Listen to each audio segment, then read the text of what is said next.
You need to protect your seed phrase or your NFTs and crypto could get stolen. I'm gonna let you know what a seed phrase is, where you get a seed phrase, why you need to protect it, and the best ways to protect it. I'm Devin Cook. Let's talk about seed phrases. If I sound a bit nasally, well, allergies, gotta love them, and welcome back to DevMoney. When you first set up a crypto wallet, you're gonna be giving a public key and a private key, and you're gonna need both of these keys if you ever wanna send money out of your wallet. And if you're dealing with Ethereum, your public key is gonna start with a 0 and an X, and then a bunch of different characters afterwards. Your public key is also known as your wallet address, and the most that anyone can do with your wallet address is just look it up on a crypto browser like Etherscan, and then see what's in your wallet. They can see your NFTs and they can see your crypto, but they can't take anything out of it, thankfully. And when you set up a non-custodial crypto wallet, more on that later, you're gonna be given what's called a seed phrase or a recovery phrase. And this will be a 12 to 24 string phrase, and this is what you're gonna use to restore your wallet on another device if you ever need to. And you're probably gonna be hearing a lot of people throwing around the terms seed phrase, recovery phrase, private key,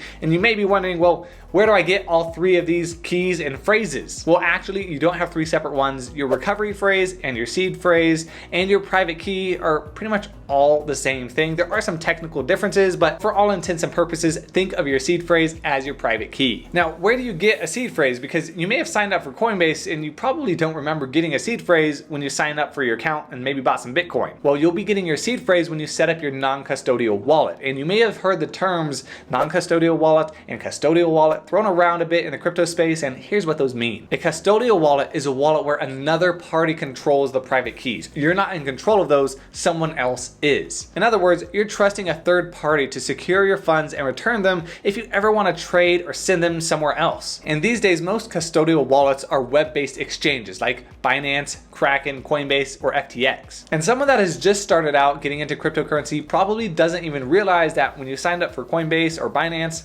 that they're actually holding your private keys and you're not in control of those. And this can be pretty dangerous if the exchange that you're using doesn't have top-notch security to protect your crypto from hacks and scams. And unfortunately, this does happen from time to time where an exchange is going to get hacked and some of the crypto is going to get stolen from some of the users. Luckily though, the victims in these scenarios that have had their crypto stolen typically don't end up actually losing any crypto, and this is because these exchanges often have insurance policies to cover in these exact sort of situations, and that means that the users that had their crypto stolen basically just get refunds. But once you start venturing out into the deeper realms of cryptocurrency and you start learning about NFTs, well, you're gonna realize pretty quick that you can't just buy an NFT on Coinbase like you just bought your Bitcoin, at least not yet. In order to buy an NFT, in most cases, you have to have a non-custodial wallet, which means that you're in charge of your private key or your seed phrase, and you have to safeguard and protect it. The responsibility is all on you. And this can be a really great thing if you know how to protect your seed phrase, but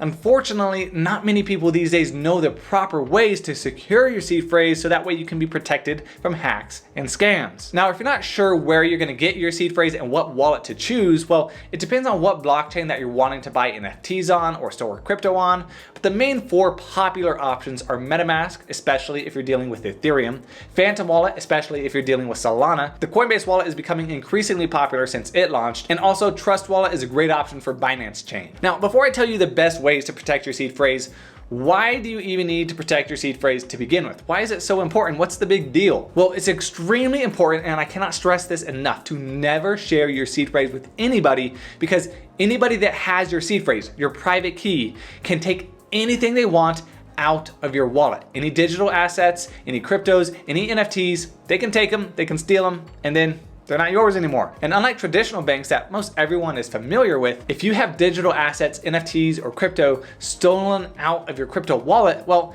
it's almost impossible to get that crypto or those NFTs back. And really the only way to get those back is if the hacker that stole them decided to have a change of heart and send them back to you. Think of your seed phrase like the PIN code to your debit card. If someone has your PIN code and your debit card, well, they can spend all of your money, assuming of course that the bank doesn't suspect fraud and freeze your account. But with crypto, there isn't a fraud alert system like the banks have. If anyone gets your seed phrase, they control your wallet and they can take your assets without even having to ask you. Now, I know I'm kind of beating a dead horse here, but I've seen too many people get scammed across the internet and on Discord. So one more time, I'm gonna repeat this. Any crypto, any NFTs, or any other digital assets that you hold within your wallet can be stolen by anybody that has your seed phrase. So unless you want all of your crypto and hard-earned JPEGs stolen, you gotta protect your seed phrase, and here's how. First, here are 5 best practices to secure your seed phrase while browsing around on the internet and using Discord, Reddit, all of those things. Number 1, never enter your seed phrase into MetaMask or whatever crypto wallet you're using to verify your seed phrase. If you get some sort of pop-up that asks you to do that, that's a scam. Number 2, never share your seed phrase with anybody. Number 3, never share it on Discord. Number 3, only go to official sites from official links if you're gonna buy or mint NFTs. And number 5, kind of a reiteration of number 1, if someone is asking for your seed phrase, they're trying to scam you. I don't care who it is, even if it looks like it's MetaMask or Trust Wallet or Coinbase Wallet.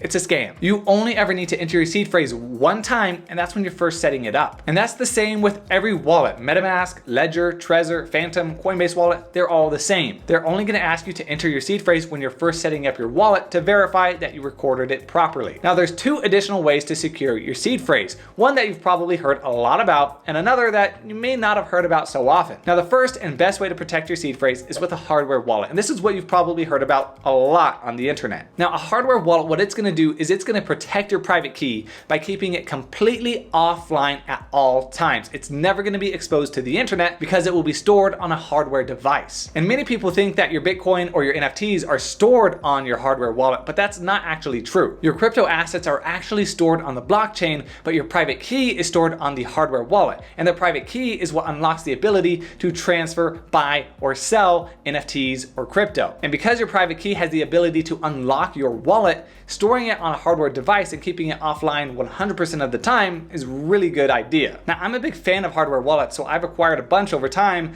I have the Ledger Nano X, which is probably my favorite wallet that I use. I have the Trezor Model 1, also a great hardware wallet. And then I have a couple Ballet wallets also, which operate a bit differently, but I do like them for certain use cases. And when you set up a wallet like a Ledger or a Trezor, your private key or your seed phrase is gonna be randomly generated when you first start up the device and set it up. And as long as you never enter that seed phrase anywhere on your computer or on your phone, it will always stay offline, even when you're buying, selling, or transferring your NFTs. And this is really great because having your seed phrase exposed to the internet in any way is dangerous. And for those of you wondering what happens if someone steals your hardware wallet or it breaks, it gets in a fire, a flood, what do you do then? Are all of your crypto and NFTs just gone forever? Well, if that does happen, all you gotta do is order a new wallet, and it could be a Ledger, or it could be a Trezor, or any wallet that uses the BIP39 standard. And then you just re-enter your seed phrase that you had from your original hardware wallet onto the new one, and then you have access to all of your crypto and NFTs all over again. And if you have questions about which hardware wallets are best,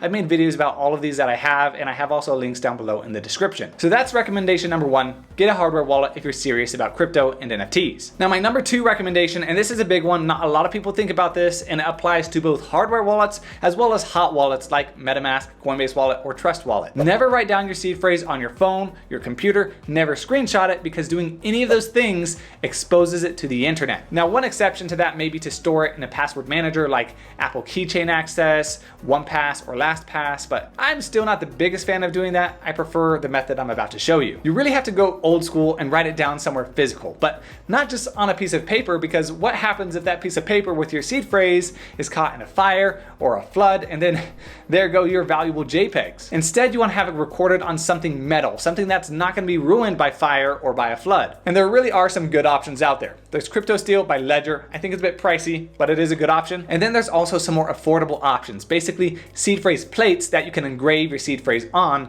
like those that I have from Black Seed. And anything metal where you can record your seed phrase are pretty good because they're pretty indestructible. I mean, not entirely indestructible, but pretty close. And when you order some of these seed phrase plates, you can get some that you can store your seed phrase on, and you can get others where you store your login credentials for things like your Coinbase.com account or your FTX account. And then they're also going to include a transcribing pin so that you can etch in your seed phrase or your other account details into these plates, and just make sure to go over it a couple of different times so that it's very clear to see what the words are. And I'm actually going to give away a seed phrase plate and an exchange plate once we hit 5,000 subscribers. So make sure to subscribe, make sure to like, make sure to comment down below. More information later on. And once you've recorded your seed phrase and your other information on these plates, you need to make sure to store these in a safe place as well, like a safe in your home or in a security deposit box in a bank. Now, if you're sitting there watching this thinking, hold on, I have like $200 in Ethereum. Do I really have to go through all of this? Well, in that situation, personally, I wouldn't. Getting a hardware wallet like a Ledger and etching in your seed phrase onto your Black Seed plate